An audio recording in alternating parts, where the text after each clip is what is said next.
Hello everyone, welcome back to the Official Gaming Nation. Today we're diving deep into the bizarre and random world of the Nintendo Wii, one of Nintendo's most iconic consoles. Stick around for these 10 random facts about the Wii that will blow your mind.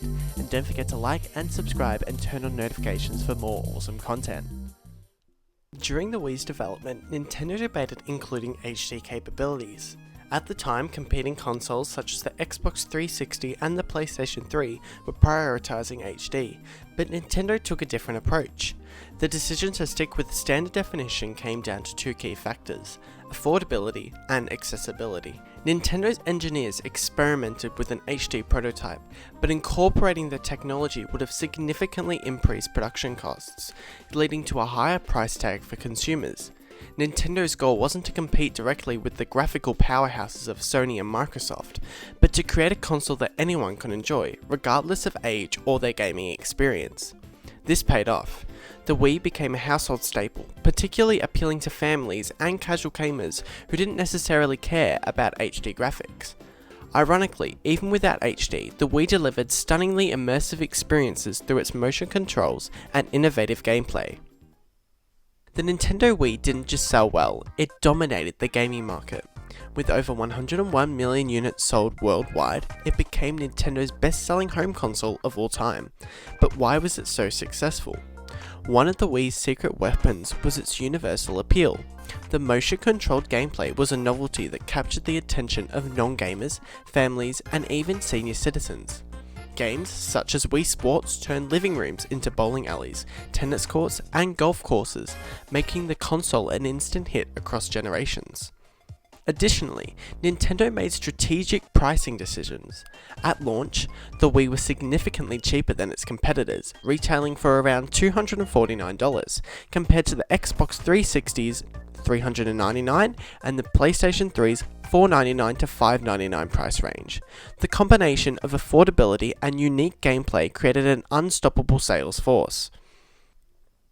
The Wii was a revolution in gaming, not just because of its design, but because of its innovative motion sensing controls. Before the Wii, most gaming was stationary, relying on traditional button presses and joystick movements. Nintendo saw an opportunity to change the way we interacted with games, and with the Wii Remote, they introduced the concept of physical gaming.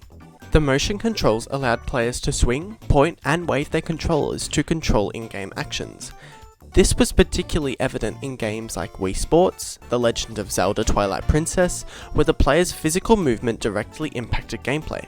For example, in Wii Sports, players could swing the remote like a tennis racket, creating an immersive experience that felt like they were in the game. This shift made gaming accessible to a broader audience. People who had never touched a game controller before could quickly pick up a Wii Remote and start playing.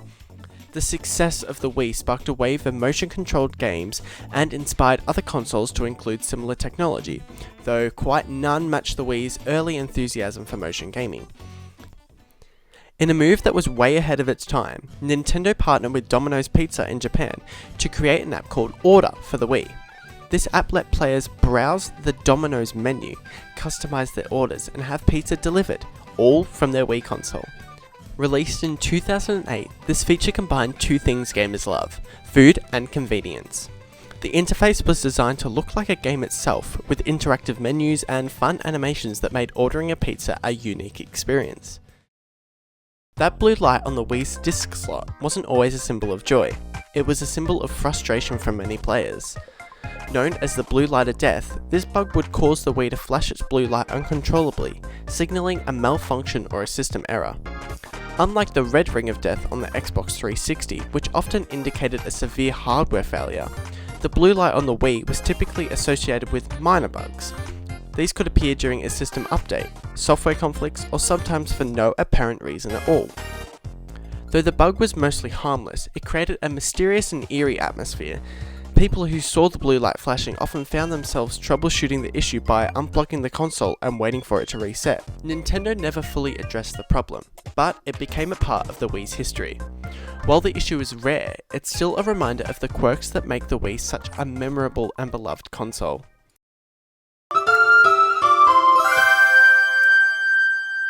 Wii Sports was bundled with nearly every console sold, and it wasn't just a throwaway game. It was the reason many people bought the console. Despite being a free edition, Wii Sports became one of the best-selling games of all time, with over 82 million copies sold.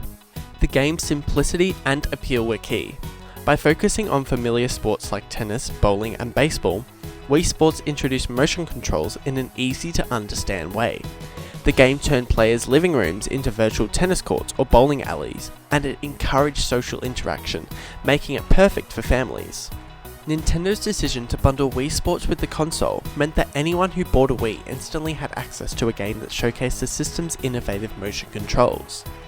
This decision not only increased the Wii sales, but also turned Wii Sports into an essential part of the Wii experience.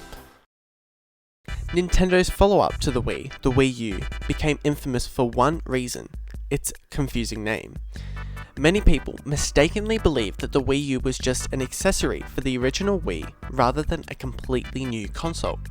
This led to poor marketing and sales for the Wii U, which struggled to match the Wii's massive success. The Wii U had such a revolutionary idea at its core: the gamepad, a tablet-like controller that allowed for dual-screen gameplay. However, because of the naming confusion and poor communication, many consumers didn't realize the potential of the console. It wasn't until later that Nintendo shifted its focus to the Switch, which featured a more straightforward concept of a hybrid console that could be used both as a home system and a portable device. The Wii U's legacy is often considered as a lesson in marketing, showing how important clarity and branding are in the gaming industry. Despite its failures, the Wii U still had some excellent games, including Super Mario 3D World and Splatoon, and laid the groundwork for the Nintendo Switch's innovative hybrid design.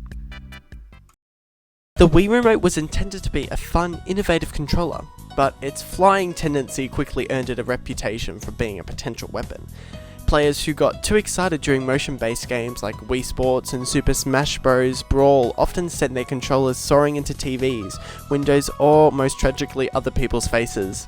Nintendo responded to the outcry by introducing a sturdier wrist strap, but the stories of Wii Remote accidents still live on. In fact, some people even reported that the Wii Remote caused injuries, leading to a public safety campaign warning users to secure the strap.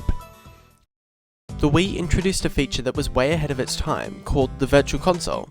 Launched in 2006, this service allowed players to download and play classic games from systems like the NES, SNES, Sega Genesis, and even the TurboGrafx 16, all from the comfort of their Wii console. At a time when retro gaming wasn't as accessible as it is today, the Virtual Console was a revolutionary concept. For the first time, gamers could legally purchase and play old-school favourites like Super Mario Bros., The Legend of Zelda: A Link to the Past, and Sonic the Hedgehog, all on modern hardware. This gave a new generation of players the opportunity to experience classic games without needing the original consoles. But what's truly remarkable is how forward-thinking this was for Nintendo. While other companies have followed suit with services such as Xbox Game Pass and PlayStation Now, the Virtual Console was one of the first mainstream services to embrace digital retro gaming. Finally, Nintendo's attempt to bring voice chat to the Wii was through the Wii Speak accessory released in 2008. This device allowed players to chat with friends during multiplayer games, such as Animal Crossing City Folk. However, the Wii Speak wasn't quite what people had hoped for. The device plugged into the Wii's USB port and allowed up to 4 players to chat at once, but it had some major flaws. The microphone wasn't very sensitive and it picked up a lot of background noise, especially from your TV. Additionally, the Wii's online infrastructure wasn't as robust as its competitors, which meant the voice chat feature wasn't widely used. Despite being a novel idea, the Wii Speak quickly faded into obscurity. It never gained the traction Nintendo had hoped for, especially compared to the more established voice chat systems on the Xbox 360 and the PlayStation 3. Even today, the Wii Speak is considered one of the Wii's more forgettable peripherals, and it's not nearly as iconic as the Wii Fit balance board or the motion controllers. And that's a wrap on these bizarre and random facts about the Nintendo Wii. From its groundbreaking motion controls to its forgotten accessories, the Wii was more than just a gaming console. It was a phenomenon that changed the landscape of gaming forever. Whether you're a long-time fan or just discovering its quirks, there's no denying the impact the Wii had on the gaming world. If you enjoyed these surprising facts, don't forget to hit that like button and subscribe to my channel for more gaming history, and drop a comment letting me know which Wii fact you liked best. Also, if you have any more crazy Wii stories, I'd love to hear them. Thanks for watching, and I'll see you in the next video.